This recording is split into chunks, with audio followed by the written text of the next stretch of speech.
All right, we're going to use the sine and cosine ratios now to calculate the side lengths on our triangle. Okay, the previous lesson was just focused on angles. Now, SOHCAHTOA, remember, is what we use to remember. SOHCAHTOA is the first letter in each of our words in our formula. So sine theta is equal to opposite over hypotenuse. Ka is cos theta is equal to adjacent over hypotenuse.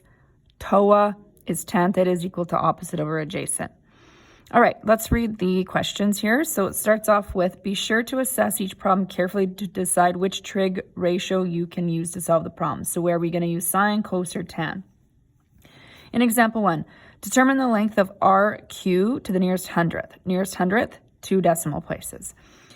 RQ is this distance right here, okay? So let's look at that. We can also call this side P if you want.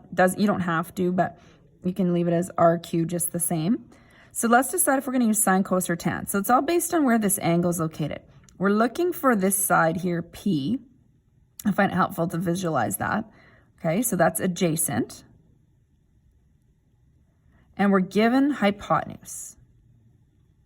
All right, so we're looking for adjacent, we're given hypotenuse, and we're also given the angle. So the formula that has adjacent and hypotenuse in it is the Ka part, cosine. So my formula is cos theta is equal to adjacent over hypotenuse. If we just want to use these letters now instead of writing that adjacent over hypotenuse, that is fine. Now let's substitute in the values we know. We know 67 is the angle. Make sure you put the degree symbol in there with the theta symbol as well. Anytime you write a degree, or an angle rather, you got to put that degree symbol in with it. Adjacent is P, that is what we're going to be looking for. Or you could put RQ in this spot, that's fine as well. Hypotenuse is 10.4.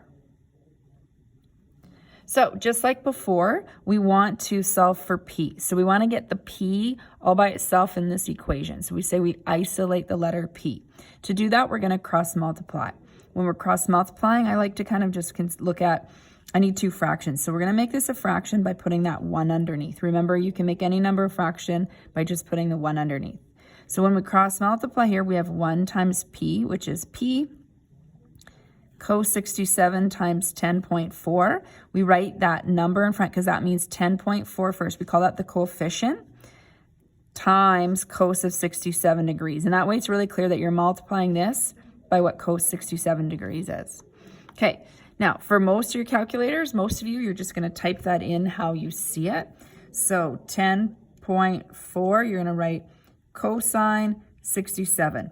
You're not finding the angle, you're given the angle. That's why you use your cosine button and not the shift cos. So keep those things straight. Hit the equal sign, and that equals 4.06. Your hundredth, 2 decimal places. Now let's look at my units. My units is centimeter. You always have to have centimeters or some kind of unit in your answer. Okay, it's okay to just put the equal sign here. This is still a true sentence. P equals this, which still equals that, right? If you wanted to write underneath P equals 4.06 centimeters, again, you can do that.